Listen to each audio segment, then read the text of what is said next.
I'm Pudding, and I put people on paper. Today I'm unboxing some PopIt pets. I'm unboxing some PopIt pets, and to keep me sharp, I'm gonna design some characters based off of which PopIt pets that I pull. I have a really hard time getting inspired to draw. I don't usually get inspired, I usually have to make myself draw and hope that the inspiration comes after. Part of the reason why I'm trying to do this video series is to prove to myself that I'm capable of finishing a project I want to see done, even if my lack of motivation may make that difficult. Inside of the holographic bag are 6 little blind bags. Each blind bag is a different color fade, and I think the blue to green faded bag always has the character sheet as well as the binder clip inside of it. It's very nice that the blind bags inside are all recyclable. I chose PopIt pets specifically to unbox because they have a fidget toy aspect to them. I do end up playing with all of these after I'm done drawing them and after I'm done recording them. If you listen closely, you can hear me popping them as I'm recording. The binder clip itself feels sturdy and really good quality. We got a pink binder clip in this one.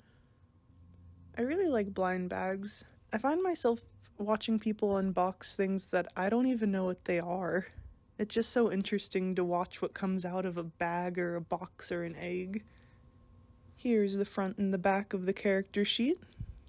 They're a really nice toy to just keep me calm when I'm recording, keep my hands busy. I get really anxious, so it's nice to have something to fidget with. I'm not used to just sitting here and talking to myself. Picking up the orange to red bag, it looks like we have a glittery little ladybug.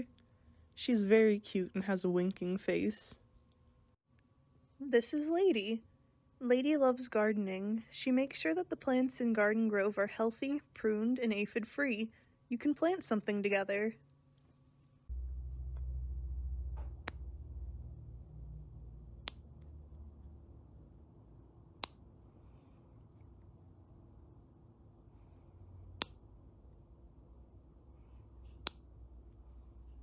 So getting started on drawing Lady, I had a pretty strong idea going in. I kind of figured that Lady would be this older woman, always out in the garden, always out in the sun. She's gonna need some sun protection, so I knew starting off that she was gonna need a huge sun hat. That was gonna be one of her defining things. She's never seen without this sun hat. The flower on it can change, it's not always going to be a sunflower. I gave Lady some very exaggerated eyelashes to mimic the ladybug's antenna. Lady's usually in a sundress, but she can be found in overalls from time to time. She just wants something that's pretty comfortable, cuteness comes second, but something that's going to give her a lot of motion while she's out in the garden tending to the flowers and the vegetables. Lady seems like the type of granny that you could come to for advice. I had a lot of trouble drawing these arms. You can see me struggling to get the posing right a few times here. I've been drawing for as long as I can remember. I've never really stopped practicing, and I don't ever want to stop practicing. The more you draw, the better you get. I like being able to share my progress with this project. It'll be cool to look back and see how far my art has progressed throughout this project. And there are her wings. She keeps them tucked underneath her little red shell. The flowers that she has always vary depending on the seasons. I think she's a very seasonable dresser. I like to imagine that Lady planted the tree in Garden Grove a long time ago when she was just a young little ladybug, and throughout the years and time tending to it, it's grown larger and larger, and she's just opened it up for herself, and she's sharing it with a bunch of other people around her.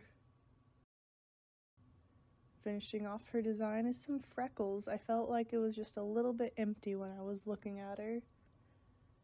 And here she is. Darling Lady. Lady is outdoorsy, she is a baker, she is also perceptive and relaxed. I'm grabbing the second package here. That's a pink to purple fade.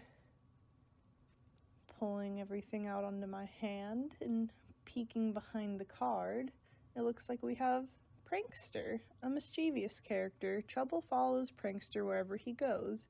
His friends think he's funny, but others can't stand him. Honestly, I love this little guy. He's so cute. He just looks like Trouble. I love the little horns.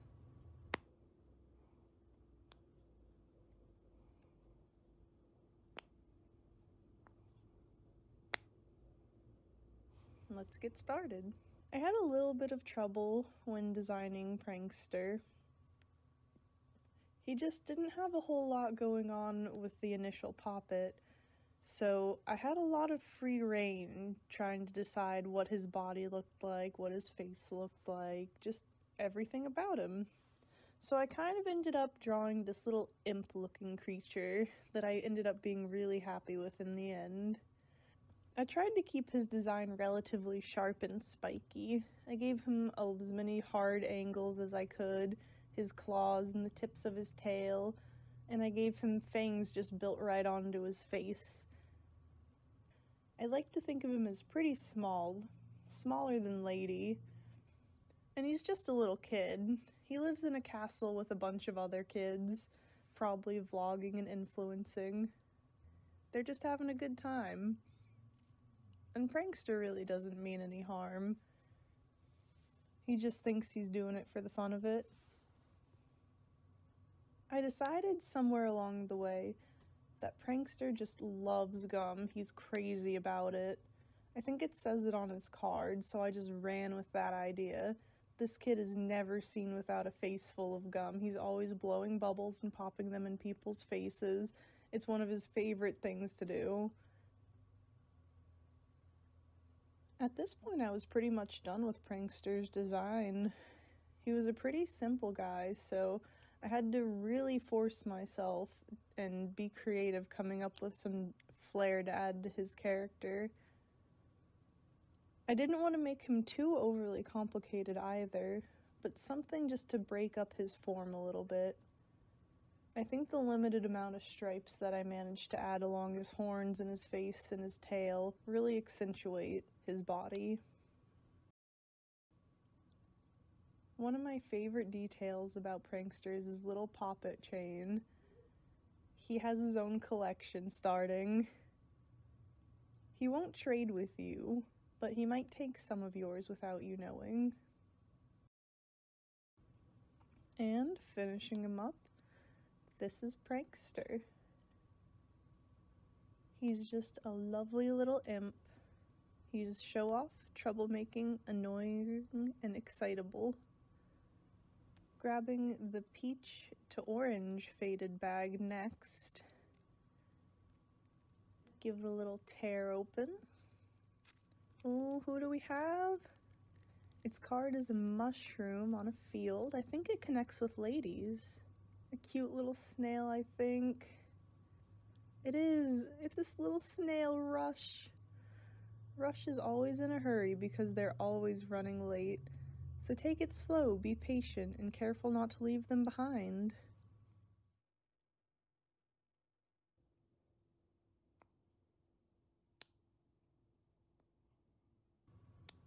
They've got a smiley face on one side and a frowny face on the other side.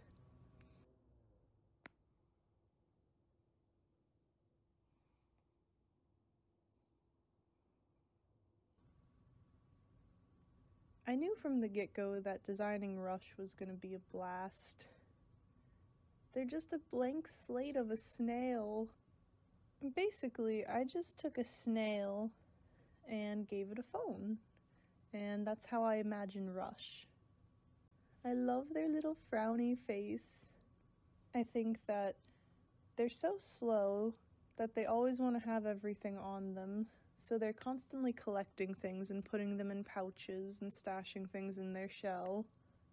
They always have everything they need, though, so it's always pretty handy.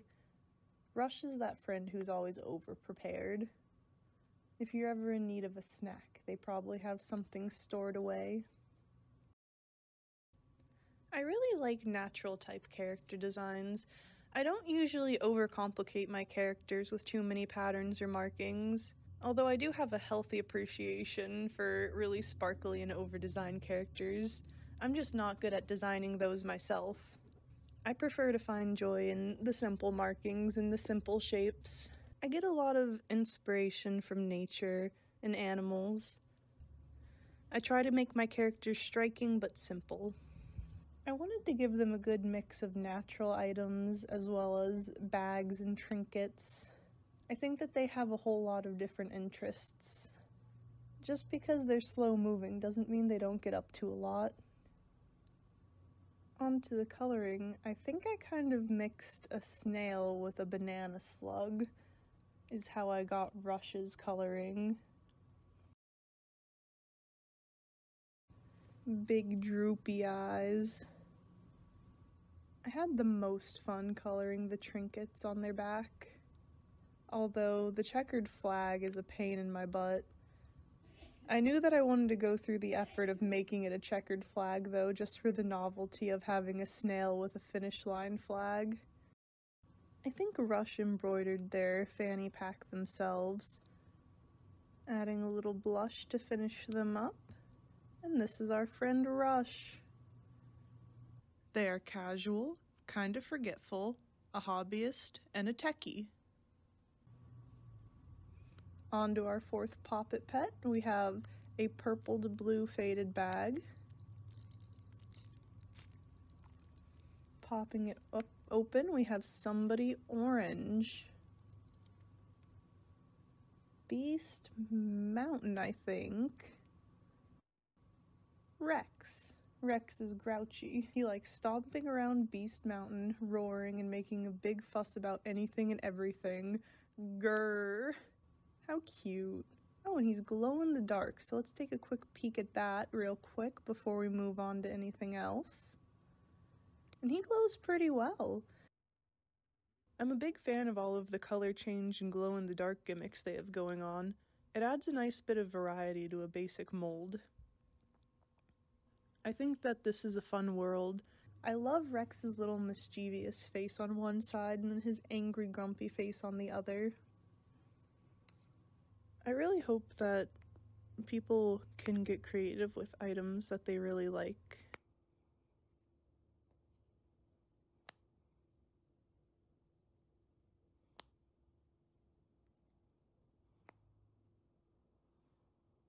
Now, designing Rex, I had a pretty good idea that I wanted to make him just a big baby. Not like he's sensitive or anything. I mean, he is probably very sensitive, but he's just a big, literal child. He's young, and he doesn't know how to control his emotions very well, and, well, honestly, his parents don't keep a very good eye on him during the day, so he gets up to a lot of mischief. I like to imagine that he has some big baby tantrums around Beast Mountain, maybe causes some rock slides with his big stomps. A big baby can cause a lot of damage. I kind of wanted to keep his outfit simple, so I just kept it with a simple bandana and vest. I figured that he was probably always getting scraped up because he's still so young, so I scattered a few band-aids around as well. And Rex, being a dinosaur, is just absolutely massive compared to everybody else we've drawn so far. He towers over Prankster, Lady, and Rush, even though he's just a baby. I wanted Rex to be really bright colored. I wasn't quite sure how I was going to color the bandana, so I started off with stripes at first. After a couple different renditions of the stripes, I ended up just starting to do a plaid pattern, and I don't think it really counts as actual plaid, but it's close enough for me. I ended up having a lot of trouble finding the right colors for Rex's vest, so I distracted myself with some band-aids. I figured a quick little blue-green would stand out well against his orange skin. I gave him some tiny little dark blue eyes, and finishing up our big boy Rex. He's grumpy, clumsy, loud, and a baby. And on to our last pack, the blue to green fade. Oh, we got a big green guy. The back of his card looks like it connects directly with Rex's. He's got the rest of Beast Mountain. And this is Spike. Spike is a gentle giant, but he's larger than he knows. He can knock down houses if he's not careful where he swings his tail.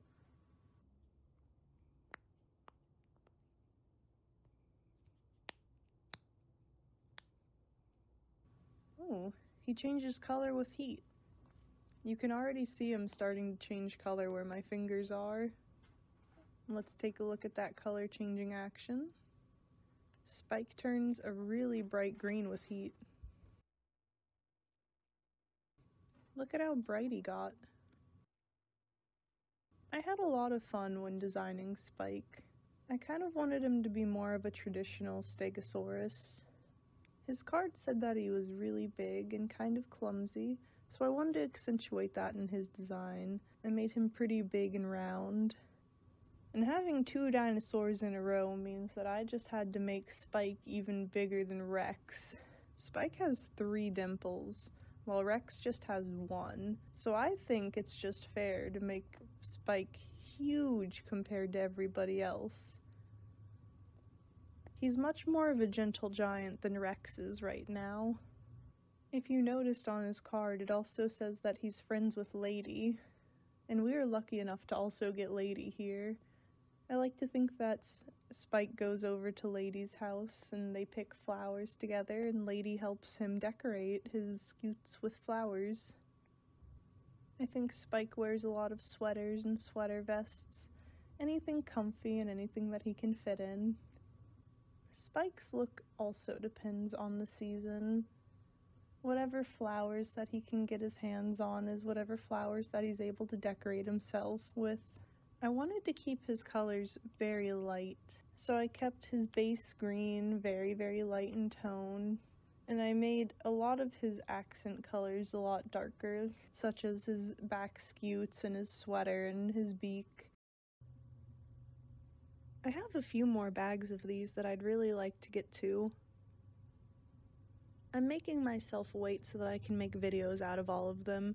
I want this entire journey to be documented. I think the next one that I'm gonna open is the blue Easter edition, though. I wonder if it'll be any different than this one. I find drawing digitally to be a lot harder than drawing traditionally. When I'm drawing traditionally, I can just kind of let myself go with a lot of the mistakes and the bumps in the paper. But when I'm drawing digitally, I tend to get over-perfectionist, and I can redraw a line so many different times before I feel like I have it right. The first line that I drew won't even be any different from the last line that I drew most of the time. I'll just redraw it 10 times until I feel better about it. I gave him big, beautiful brown eyes. And again, finding the right colors for his sweater ended up being more difficult than I thought it would be. He still ended up looking very plain at this point, so I felt like I had to go in and add a little bit of texture, adding back in the spirals that I had during my sketch stage, and then a pattern on the front of his sweater vest. I like to think of it as a heart, but it's hard to see at this angle, so I added another one to put on his side. A quick little bit of shading. And here he is, Spike, quiet, clumsy, botanist, and intelligent. And just to finish things up here, let's take a look at our character sheet. I think this is where I'm going to keep the stickers, keep track of who we've got. Let's put Rex and Spike on here. In the end, I did end up putting all of my PopIts on the binder clip. It's super useful for moving them around.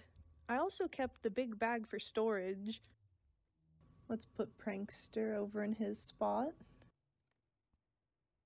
And finish this up with Lady and Rush. Here's our lineup one more time. Lady, Prankster, Rush, Rex, and Spike. You can really see the difference in height when you scroll them along like this. Thank you so much for being here. I really appreciate it. God, that was painful. I'm so sorry, Editor Me.